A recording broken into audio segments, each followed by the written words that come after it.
കാസർഗോഡ് കാരുണ്യ പദ്ധതിയിലൂടെയുള്ള ചികിത്സാ സഹായം നിലച്ചതോടെ ഡയാലിസിസ് മുടങ്ങിയ രോഗികളും ബന്ധുക്കളും പ്രതിഷേധിക്കുകയാണ്. കളക്ടറേറ്റിന് മുന്നിലാണ് ഈ പ്രതിഷേധം നടക്കുന്നത്. കേരളത്തിൽ തന്നെ ഏറ്റവും കൂടുതൽ വൃക്കരോഗികളുള്ള, അവരുടെ ഏറ്റവും കൂടുതൽ പ്രയാസം നേരിടുന്ന ഒരു ജില്ലയാണ് കാസർഗോഡ്. അവിടെയാണ് ഇപ്പോൾ ഇത്തരത്തിൽ വലിയൊരു സാമ്പത്തിക പ്രയാസമുണ്ടായതിനെ തുടർന്ന് സ്വകാര്യ ആശുപത്രികൾ പൂർണ്ണമായും ഡയാലിസിസ് ഇത്തരത്തിൽ നിർത്തിവെക്കുന്ന ഒരു അവസ്ഥയുണ്ടായിരിക്കുന്നത്. സർക്കാർ പദ്ധതി പൂർണ്ണമായി ഇല്ലാതായിരിക്കുന്നു എന്ന് തന്നെയാണ് ഇവിടെ ഇപ്പോൾ സമരം ചെയ്യുന്ന പ്രതിഷേധക്കാരുടെ ഭാഗത്തു നിന്നുണ്ടാകുന്ന അഭിപ്രായ പ്രകടനങ്ങളൊക്കെ തന്നെ. കാസർഗോഡ് ജില്ലയിൽ ഏകദേശം ഒരു 1250 ഡയാലിസിസ് രോഗികളുണ്ട്. അതിൽ 200-250 രോഗികൾക്ക് ഗവൺമെൻറ് തലത്തിലുള്ള സർവീസുള്ളൂ, ഡയാലിസിസ് ഫ്രീ ആയിട്ട് കിട്ടുന്നുള്ളൂ.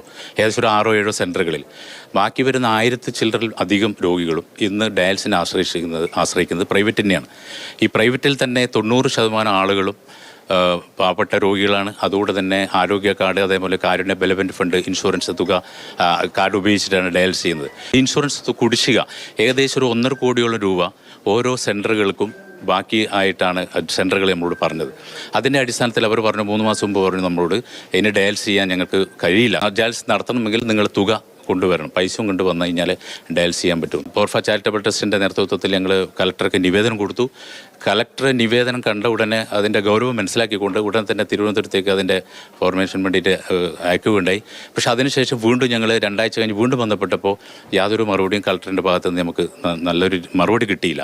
ആരോഗ്യ കേരള ഹെൽത്ത് ഏജൻസിയുമായി ബന്ധപ്പെട്ടതിന് ശേഷം ഈ കഴിഞ്ഞ ഒക്ടോബർ 30-നുള്ളിൽ പൈസ നൽകുമെന്ന് പറഞ്ഞു. പക്ഷേ ഇതുവരെ പൈസ നൽകിയിട്ട് കാണുന്നില്ല. ഒരു വൃക്കരോഗ വിദഗ്ധനായിട്ടുള്ള ഒരു ഡോക്ടർ പോലും ഇവിടെ ഇല്ല.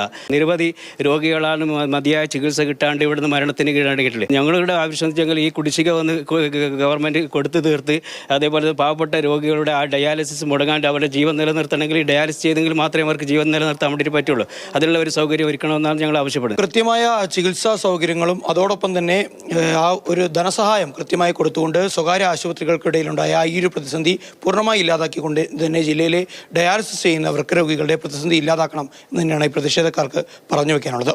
ഷാജു ചന്ദ്രപുരയ്ക്കൊപ്പം സാരംഗ് സുരേഷ്, മാതൃഭൂമി ന്യൂസ്, കാസർഗോഡ്.